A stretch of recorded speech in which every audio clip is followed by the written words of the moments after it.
La division ils a été la division c'est Joseph Kabila. Awa nous sommes unis comme un seul homme pour battre Joseph Kabila. Makambo ya batu oyo bazwa ça disant ba Fayulu na banani baza batu ya mike. Mission batiaki yango wana. Yango tebise ke Fayulu carrière na politique bakundi yango. Donc ndenge baza boye na ye na bambemba na Moïse Katumbi carrière politique na bango ekundami. Dès lors Félix Sekedi azo comme président bango nyonso boloko.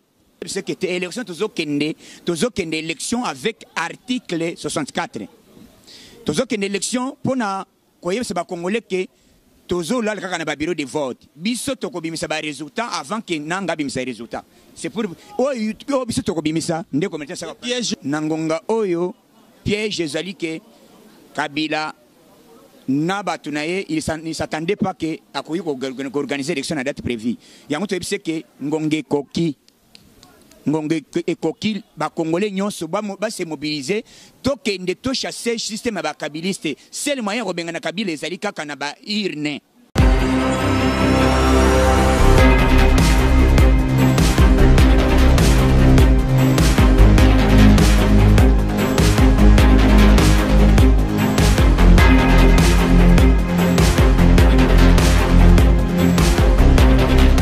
Fidèles internautes de congomillenium.com, c'est vraiment un réel plaisir pour nous de vous avoir très nombreux branchés dans votre site les www.congomillenium.com. Comme d'hab, il s'agit de votre émission Tolo Bilango. Oui, Tolo Bilango, comme je l'avais dit autrement, nous sommes dans une période électorale.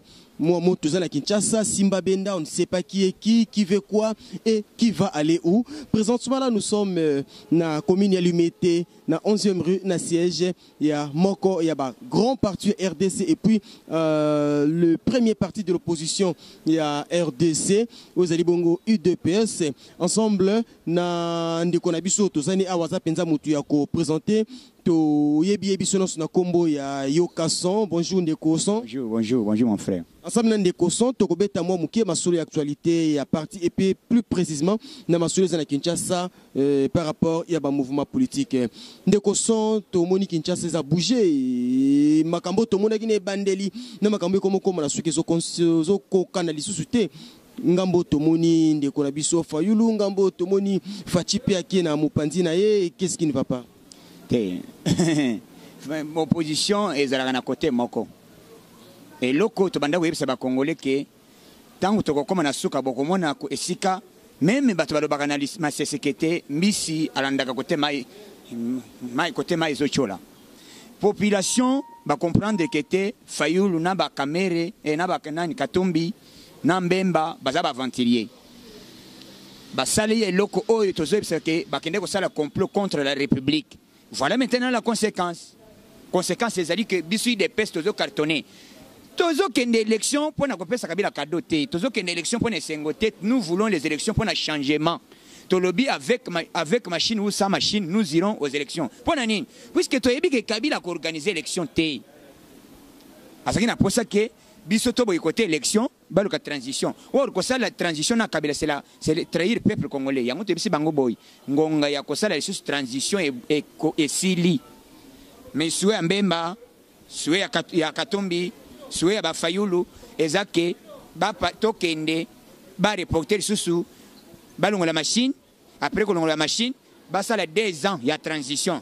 Ba ne konangai. Soki Kabila ça juste 2 ans en mboko. Cela veut dire to bomi mboka. Admettons que pour respectement ndenge bozolo ba avec machine à voter et que boké na ku dakati bokuti obino bokuta bo eli susko lela ndenge lela maki na 2011 wazalate wana yeba ke Kabila wazalate puisque ele otozo kene na minute moto ko voter Kabila na mboko wazate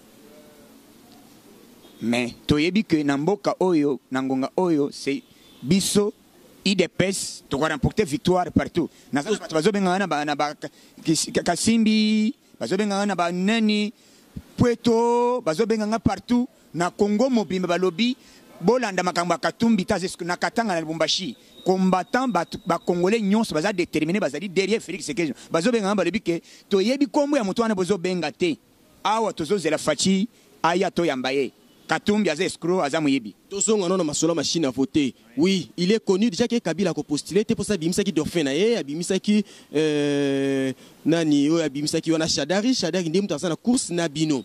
Mais Shadari c'est Bandaki pré-campagne et puis Shadar a soukini na moi vitesse makasi. Pendant que Shadar prépare les élections, l'UDPS Bozande Tiakola là, vous êtes là en train de somnoler. Yo mona kilobité. Photo ya pamba papa il faut landa olanda peto V5T. Il faut landa ba information. Bisolo bito zala kiawa batie photo ya président Félix Tshisekedi na 10e mairie, démonstration de force. Population eko célébrer fête. Ya photo ya mokonzi Mati Likolo Congolais sepeli babandi ko fêter. C'est les abilembo ya kolakisa ba Congolais que mutu yoyo ya peuple ba pouvoir basoma kangote. Pouvoir ebota makanango. Omoni pouvoir et loko salami lobby embouteillage bato na bato bakomi kolanda ba lobby ba chauffeur bakomi kotala photo oyo ebimi même na Kabila leki aseki alebi atikala komana photo boite donc photo et cartonné Congo mobimba ezobangisa bino te ndenge bokaboli ba voix to population na Fayulu mais tant basalaki sondage na ni Bercy ya université Bercy wana est-ce que to kandaki d'abord to sanganaki to zalaki na division ezate Moutouazo la division c'est Joseph Kabila. Awa nous sommes unis comme un seul homme pour battre Joseph Kabila. Makambo ya batu oyo bazwa ça disant ba Fayulu na banani baza batu ya mike ba kokokate devant nous pour face na biso pour preuve quand il y a Fayulu candidat comme 170 partis politiques. Voilà preuve. Et puis ba petit bazalaka bazo bomber Pascal Kingasani. Mais mon colobiso tozoya est-ce que mito kaiko bomber Pascal Kingasani? Et ce qui n'a dernier ngonga Fayulu peut-être à se ressaisir à lobby non a décidé à abandonner Aya Mopanzi na bino. Quelque part on était comme une dictature on dirait ngamba UDPS. Non, dictature té. C'est la haute trahison. Puisque Fayulu azalaki, oyebi pourquoi bachaki Fayulu? Bachaki na ye na bachaki na calcul ya que asololaka na ba combattant azalaka proche ya Félix Tshisekedi. Ce qui a yé, ce qui va tirer, va combattre na se. Mission va tiaki yango wana. Yango te bise que Fayulu carrière na politique ba kundi yango. Donc ndenga bazaboye na ye, na bambemba, na Moïse Katumbi. Carrière politique na bangwe kundami. Dès lors Félix Tshisekedi azo comme président, bango nyonso boloko. Admettons les lots na machine à voter parce que na ligne to umela na nuana na kati machine à voter bino bolobi ke eza ba jena bango tout ça bazolinga te élection sale mayon ba sali prétexte à machine à voter c'est pourquoi vous avez accepté la machine à voter. Admettons que to komi pe pembe na ba élection peut salam avec la machine à voter bo vivre bino boko vivre wana boko eli susu na moto epela to na pine oyebi de pese papa depuis to banda biso to banga même ba policier ceux qui babeti gaz, babeti masasi, biloko quand mesana yango kala. Et pour preuve, na zeb que élection tozo kende élection avec article 64. Tozo kende élection pona koyeb se ba congolais que tozo la kaka na ba bureau de vote. Biso to ko bimisa ba résultat avant que nanga bimisa résultat. C'est pour biso to ko bimisa ndé ko mettre ça. Piège bozo tie déjà yé pour aye ba que ceux qui bosso ali mobulu et quelque part ça piège bozo senti ko ndé bozo zoaté yango moni bo tie déjà mutambo moko. Ngana zebiso que nangonga oyo piège ezali que Kabila na batu na ye il s'attendait pas que akoyi ko organiser l'élection à date prévue. Yango to ebise que ngonge ekoki ba congolais nyonso ba se mobiliser to kende to chasser système ba kabiliste seul moyen ko benga na Kabila ezali kaka na ba urne to longola bango kaka na urne. Tokende na ba élection to participer na ba élection tokende belé pe to la na kaka na ba bureau de vote ceux qui ba signer ba PVT côté ka bureau de vote té. Admettons que tokeyipe to komo komba pe na ba élection à quelques jours des élections par rapport ya bande ko na biso ya CENI bango ne baza plus ba technicien en matière électorale ba décider que élection sengeli ko fusa ngo peut-être na 2 mois ou 3 mois mabe ko zala wapi mais c'est ka ya wana so ba meki ba ko yoka sens. Donc, ce qui va meki moto. Donc, to che bango na une fête accomplie. To lingi to mo na be élection nanga l'accès biso élection. Oyebi ke nanga komi ko senga ba pasteur ba sambela. Nanga Corneille nanga. Nang et puis je vous informe ceci. Date où il est le 23 décembre ezali date ya biso ba congolais te, ezali date ya communauté internationale. Ba américain ne ba yebisi nanga ke donne-nous la date précise où il faut organiser élection. Nangalibio, il faut 504 jours au boy boy. Bah éviter. Chaque année en décembre, pesa date moko fixer date. C'est pourquoi date aux yo kaba américain bazo senga nanga élection. Papa, et le sali ba mbemba na baninga puisque ba yoki sondage. Tant que Félix Sekedi va publier dans la communauté internationale qui était malgré divergence. Bazala Félix Sekedi a remporté victoire. Mbemba baboti N. Mais apparemment, on dirait Bande Konabiso, au Bazan Ngamba Fayulu, Bemba, Moïse Katumbi, Fayulu, on dirait Bangonde plus Bazan appuie la communauté internationale. UDPS Balobi, Moutou Makas Nabinezo Bang sa communauté internationale, Kila Bango. Jamais. Même si on a la communauté internationale, et puis Katumbi Soka la communauté internationale. Pourquoi Kotate? Il faut appuyer na Monisco, Basimbaye, Aya Koposile.